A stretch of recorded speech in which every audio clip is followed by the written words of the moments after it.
we're back! Oh, the insanity of live television. Folks, let me give you a brief update where we stand right now. The NASA test director has got a countdown briefing going on right now. T-minus 20-minute hold is going on, and I'm reading this, which is why it's coming across so incompetent and boobery. White room closeout is taking place, so I just noticed that they're shutting everything down. The astronauts are buttoned up and ready to go, and hatch closure should be not too long from now. Now, you're probably saying, okay, we got the ugly bald guy back. Voldemort is back to belittle Hogwarts.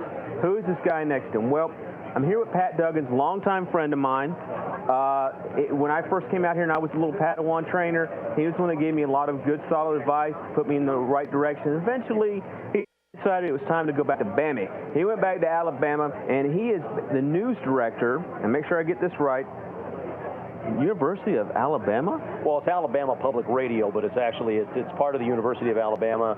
And so when I first got there, what happened was they put me in a conference room, and they said I couldn't come out until I saw this PBS DVD of a show called The Roses of Crimson, which is about the 1920s Rose Bowl win, which made the Crimson Tide the legend that it is today. They take it very seriously. And when I came out, I'm kind of like, okay, I get it. And I've been there 2 years, and I've enjoyed every minute of it.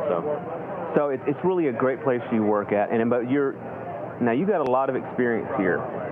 For some of us, like myself, we only got like 4 years worth of experience at covering the shuttle program. Yeah. When did you get your start, Pat? I got my start back in the Pleistocene era. It was 1986, and the launch of Challenger and the loss of Challenger with the 7 astronauts on board. And at that time, I mean, nobody really was covering space an awful lot. I mean, live, that sort of thing. And I was back at my station because nobody got assigned shuttlers at all. And I was working on a piece, and somebody went running past the audio booth where I was, and nobody at my station runs that fast. So I said, well, what's going on? And they said the shuttle blew up.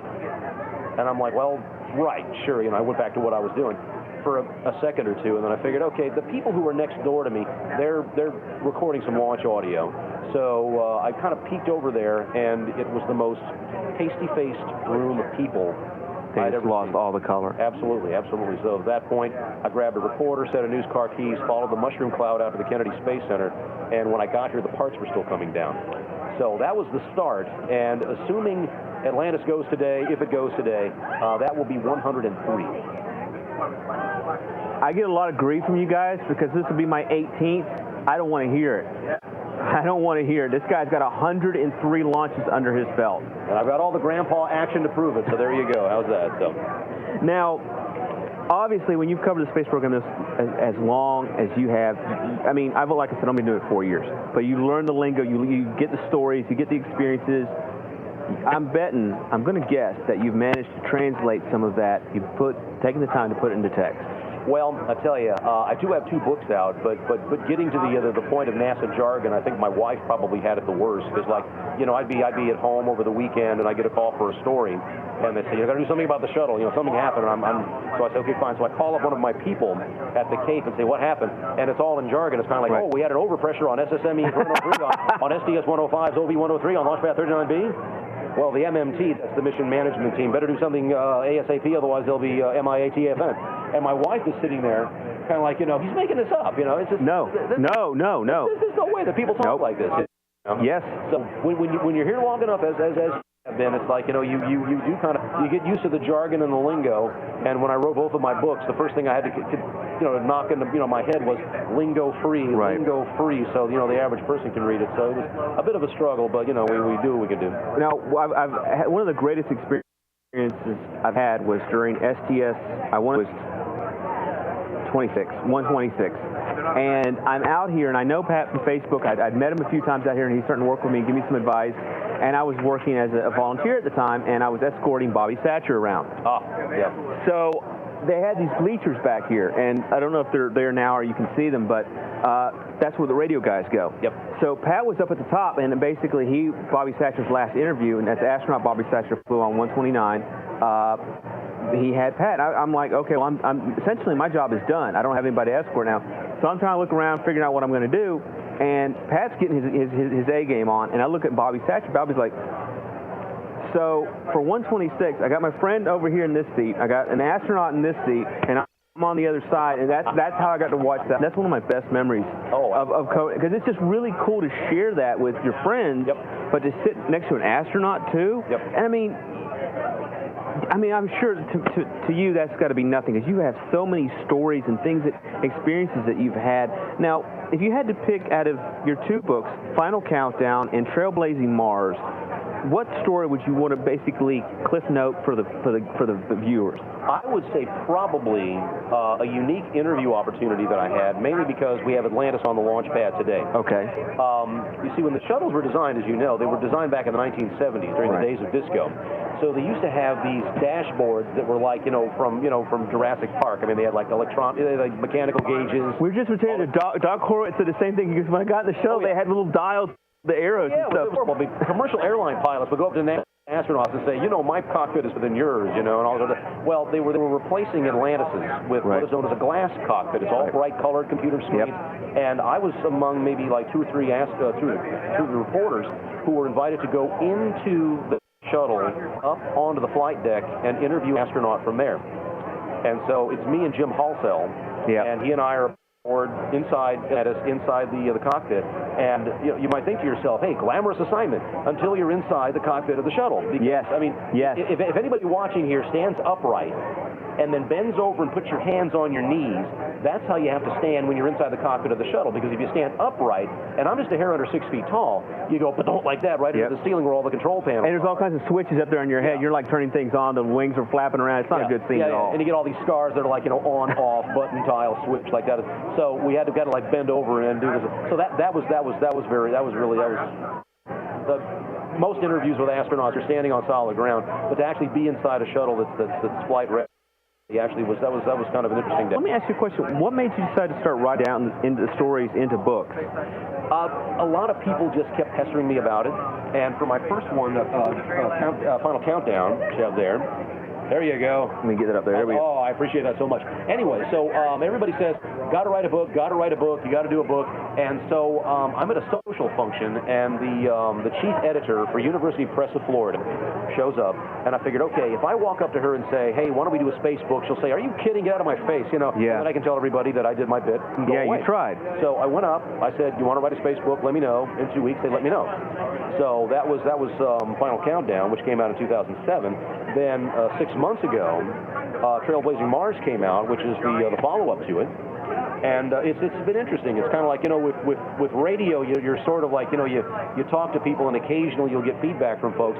When you do a book, you're almost like the monk in the monastery. You work for like 2 years. And in this little cloister, this little room, 6 months down the road or something like that. Or somebody will walk up to you and say, I read your book, and you look at them and you go, you did? That's amazing. You kind of get that disconnect that people go out and buy. You look at them and go, please don't hate me. Yeah, I know. It's like, I didn't make it up, I swear. Yeah, so it's interesting. You meet a lot of interesting people, and I'd say actually that that's the main reason that I'm here today for the liftoff of Atlantis, because word about that gets around, and then I got a call, very flattering one from the BBC, asking for coverage, and then the largest news magazine of Shanghai, China, they called, they wanted an article. Al Jazeera called up, they want an interview. So after a while, I'm kind of like, well, let's get all this done and let's just go. And so we just came down here, and if we're lucky, we'll have a launch. But if not, we'll have a scrub and we'll come back Saturday or Sunday. We'll eventually have a launch. Oh yeah, have to sometime. Now I want to let you know, you can confirm this. As a journalist, there are some perks to the job, and what we like to ask for is review copies. I love me some review copies. I'm here to tell you, because... Can you say maybe? Yeah, because journalists don't get paid six-figure salaries, but you're a space junkie like me, and you like the swag, you like the books, you like the mementos to remember things by, and I mean, it's nice. And I don't know how you do, but like, if you see me write a review about someone's book, it's because it's a good book, and I've plugged Trailblazing Mars because. I greatly appreciate it. It's a great book. It compares basically how we're going to go to Mars to basically what do you call it? Trailblazing the American way. Yeah, exactly. Like the pioneers that went out. A lot of the correlation between the two actually more similar than you might think. And here's the thing though. I can't be. So if a book stinks, you just won't get a review at all. But I can't do that. You know what I'm saying? No, you ain't got to worry about it. You know what I'm saying? Though, somebody took the time and energy to send you a book. You can't go, you know, I just feel bad. So, you know, I mean, I can't do that. I'm trying to set it not in the water because there's like 1,000 bottles of water here. So you got lots of speakers. You got a really deep understanding of the space program. Let me ask you this. As you're looking out at Atlantis in the past, the last time, what do you see the future being? How do you think it's going to play out? Well, I would say kind of like, you know, if anybody ever got dragged to see 2001: A Space Odyssey, that's kind of the way it seems to be going, because when the Obama administration came in, they said, okay, why don't we hire some private companies to create these little space taxis and carry the astronauts to the space station like that. Now, if you think back to 2001 and you get past, you know, Hal the computer and what are you doing, Dave, and all that, you think to the very opening scene without the monkeys in it, and you had the lead character blast off on a shuttle that's built by Pan Am, and he visits the space station run by Hilton, and it's all in space. So the thought of Arthur C. Clarke and Stanley Kubrick back then was that businesses would operate in low Earth orbit and make a buck there, and then the civilian space agency, the Dave Pools and the other guys, they would go off and they would do the exploring. And I'm thinking that at least on the surface that seems to be what the White House has in mind. In other words, SpaceX or their competitors would come up with a capsule that would go up to carry the astronauts to the space station, and then assuming NASA gets the funding and the follow through on building a new heavy lift launch rocket, then they would be able to there you go. Yeah. They'd be able to leave low Earth orbit for the first time since 1972, which would not be a bad thing to have in terms of a mission. So that would be kind of nice. So the future is kind of like, well, there's no shuttle. We have to get to the space station somehow, so the commercial rockets are going to happen. But what happens after that, well, we'll just kind of see. I don't know.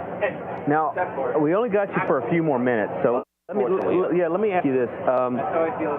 You see in the shuttle that's out there in the pad, it's the same one that they flew in 1981. Yep. Now, you were out here for 86 for Challenger.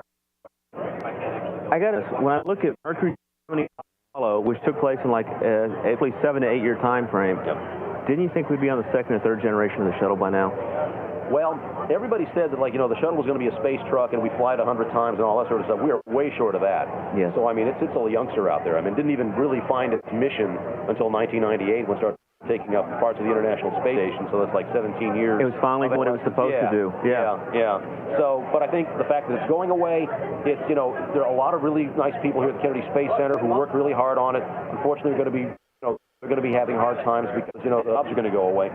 But at the same time, it gives NASA a chance to go off, do that mission that they want to do, and if they get that chance, then, it's possible the space program might be better off. Yes. Okay, we got to let Pat go, but you see this awesome book here?